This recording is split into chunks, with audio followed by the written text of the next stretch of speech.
எங்களை நிறைய கொசு கடிக்குதுங்க. கொசு தொல்லை ஒளியணுங்கிறதுக்காக தான் நேத்து இங்க மருந்து அடிக்க வந்தாங்க. யாரு இங்க தடுத்து நிறுத்தினது? அந்த படுபாவி பாசானத்தை சோத்து மேல அடிச்சிருவானோன்னு நாங்க தாங்க வேணாம். ஈ வந்து உட்காந்தா அது பரவாயில்லையா? இந்த பாருங்க, மறுபடியும் இங்க மருந்து அடிக்க வருவாங்க, யாரும் தடுத்து நிறுத்தக்கூடாது. புரிஞ்சுதா? புரிஞ்சுதுங்க. அப்ப நான் போயிட்டு வரேன். என்ன மாமா இன்னைக்கு உடம்பு எப்படி இருக்கு? இன்னைக்கு கொஞ்சம் பரவாயில்ல. ஏமாமா, நானும் உங்களுக்கு எத்தனை தடவை சொல்றது, நீங்க எதுக்காக இங்க இருக்கணும்? பேசாம நர்சிங் ஹோம்ல வந்து தங்கி அங்க உடம்ப பாத்துக்க வேண்டியதானே? அதெல்லாம் எதுக்குப்பா, இந்த குப்பத்திலேயே பிறந்து வளர்ந்து பழகி போச்சு இந்த கட்டைக்கு.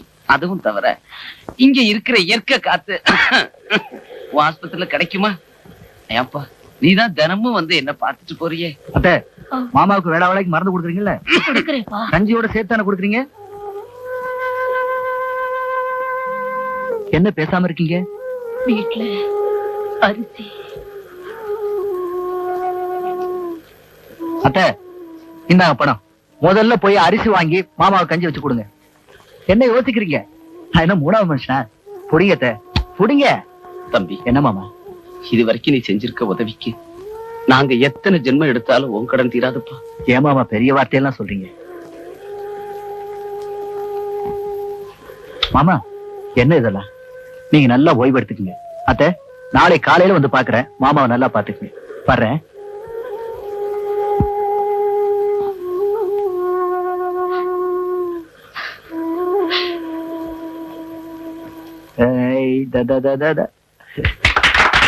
என்ன இதெல்லாம்? எதுக்கு? ஐயா, இந்த குப்பத்துக்காக நீங்க எவ்வளவோ செஞ்சிருக்கீங்க. அன்னைக்கு உங்க சம்சாரத்தோட வந்தப்போ எங்களால எதுவும் செய்ய முடியல. அதான் இன்னைக்கு நாங்க எல்லாருமா சேர்ந்து, ஐயா, இந்த மாலையை அப்படியே கொண்டு போய் உங்க சம்சாரம் கழுத்துல போடுங்க.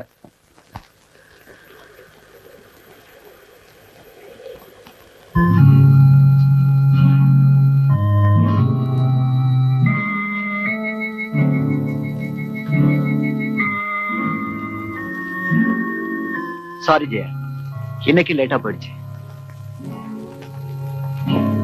என்ன பண்றது ஜெயா, குப்பத்துக்கு போயிருந்தனா அங்க உள்ள ஜனங்கள்லாம் அந்த மாலையை போட்டு ஒரே அமக்கலப்படுத்திட்டாங்க. அது மட்டும் இல்ல, கொண்டு போய் நேரா உன் பொஞ்சாதி கழுத்துல போடுன்னு சொன்னாங்க. போட்டுட்டேன்.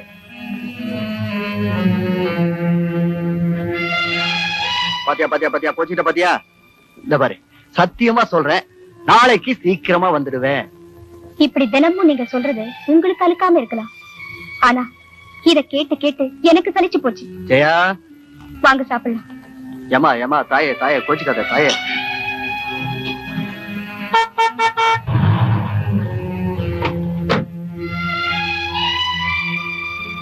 சாரி ஜெயா, கொஞ்சம் லேட்டா போயிடுச்சு.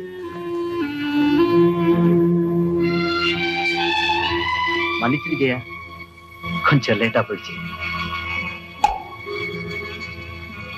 கோச்சுக்காத ஜெயா, இன்னைக்கும் கொஞ்சம் லேட்டா போயிடுச்சு.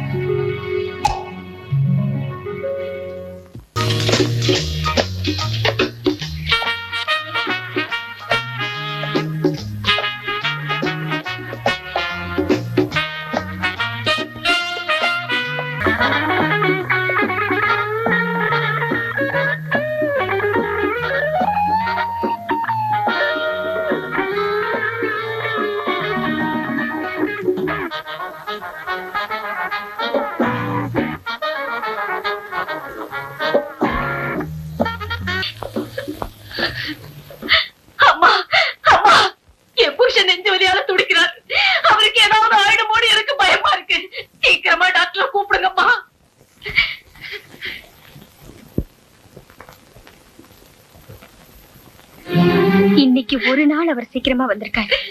கொஞ்ச நேரம் அவர் கூட சந்தோஷமா இருக்கலாம்னா அதுக்கு கூட இன்னைக்கு தடங்கல. சீக்கிரமா டாக்டர் கூப்பிடுங்கம்மா.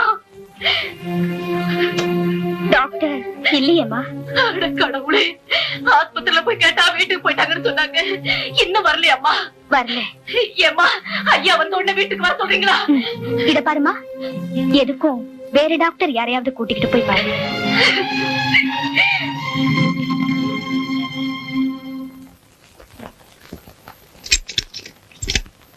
யாரு ஜெயா? யாரும் இல்ல.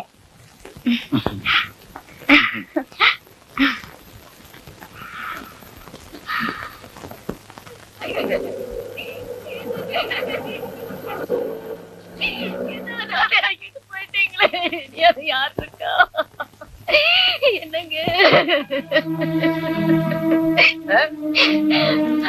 தம்பி, உங்க மாமா நம்ம எல்லாத்தையும் விட்டுட்டு போயிட்டாரப்பா.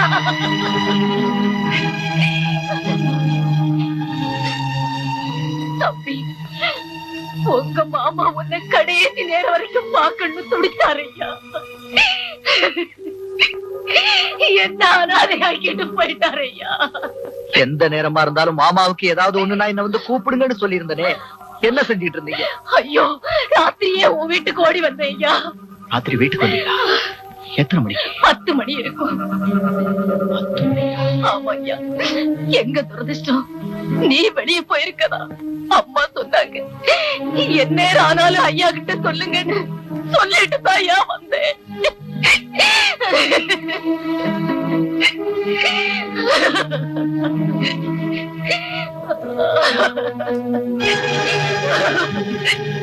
ஜெயா, வாங்க. ஏன் ஒரு மாதிரியா இருக்கீங்க?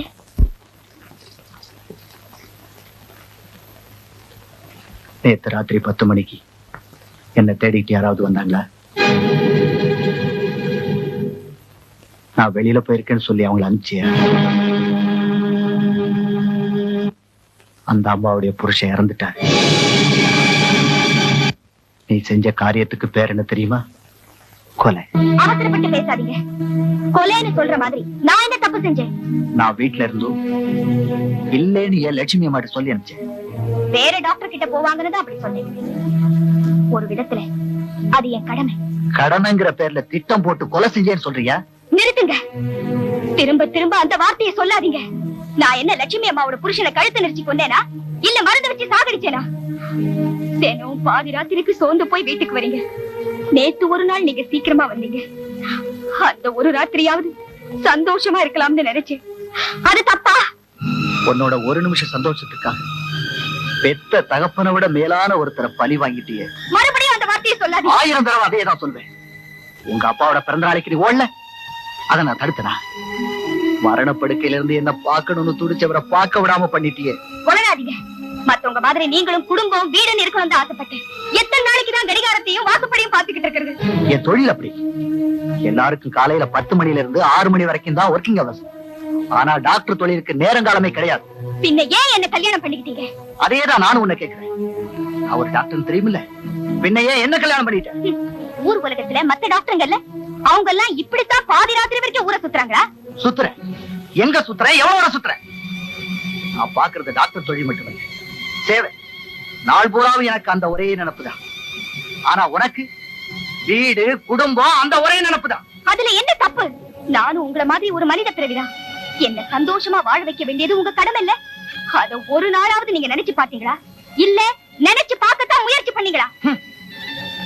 என் தொழிலுக்கும் மனப்போக்குக்கும் ரொம்ப தூரம் இருக்குங்கிறத நான் எப்பவும் புரிஞ்சுட்டேன். ஆனா இப்படி ஒரு கொலைகாரியா இருப்பேன்னு நான் நினைச்சு கூட பாக்கல. நான் ஒண்ணு கேக்குறேன். நீங்க பாக்குற அத்தனை நோயாளிகளும் பிழைச்சிடுறாங்களா? இதே உயிர் நீங்க பார்த்ததுக்கு அப்புறம் செத்து இருந்தா என்ன செய்வீங்க? என் தொழிலையே கேவலப்படுத்துற அளவுக்கு நீ புரிஞ்சுக்கியா? தொழிலையே தெய்வம்னு மதிக்கிற ஒரு டாக்டருக்கு மனைவியா இருக்கிற அருகதை உனக்கு இல்ல. கணவனே தெய்வம்னு நினைக்கிற ஒரு மனைவிக்கு புருஷனா இருக்கிற அருகதை வாசப்படி இந்த பக்கம் இருக்கு. தெரியுமே, அதையே பல நாள் பாத்துக்கிட்டே இருந்து பழகினவ சார்.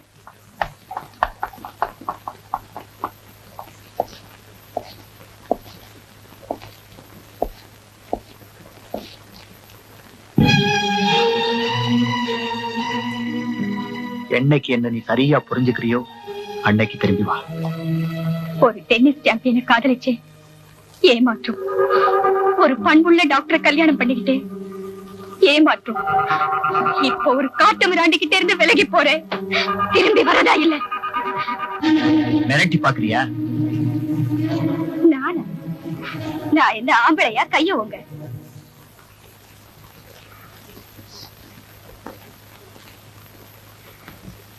Good bye doctor.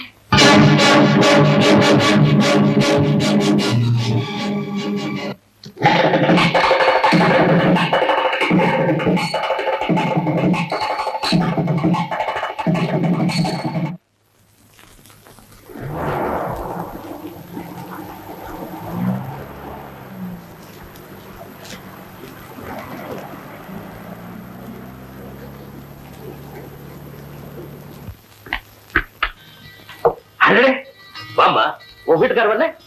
அவர் வரமாட்டார். எப்படி வருவாரு? ஒரு தடவையாவது நான் வந்து உங்களை பார்த்துருக்கணும். என்னம்மா செய்ய சொல்றேன்? இந்த பாழாப்போன பிசினஸ் எனக்கு நேரமே கிடைக்கிறது இல்ல. இந்த லட்சணத்துல பிபி வேற ஜாஸ்தி ஆகி போச்சு. என் உடம்ப கூட கவனிச்சுக்க முடியலமா. இனிமே நான் உங்களை கவனிச்சுக்கிறேன்பா. எத்தனை நாளைக்குமா? வாழ்நாள் பூரா. என்ன சொல்ற? இனிமே அவரோட வாழ்றதா இல்ல. பொண்டாட்டிய அடிமையா நினைக்கிற மனுஷனோட என்னால குடும்பம் நடத்த முடியாது. சபாஷ். பலே படிச்சு படிச்சு சொன்னேன்.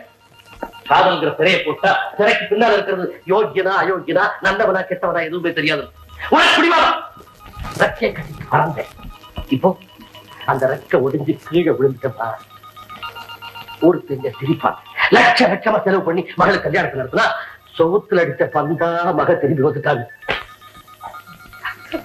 கேட்கறதுக்கு ரொம்ப பெருமையா இருக்குமா? கேட்கறதுக்கு ரொம்ப பெருமையா.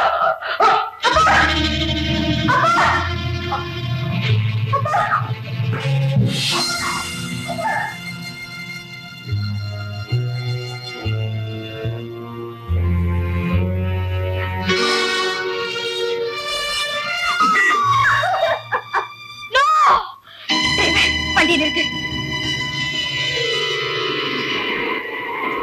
டிரைவர், வண்டியை மெட்ராஸ்க்கு திருப்பு. என்னம்மா அது? திருப்பதி வந்தாச்சு, மறுபடியும் இப்ப மெட்ராஸ் போன்னு சொல்றீங்களே? உனக்கு பணம் தானே வேணும், வண்டியை திருப்பு.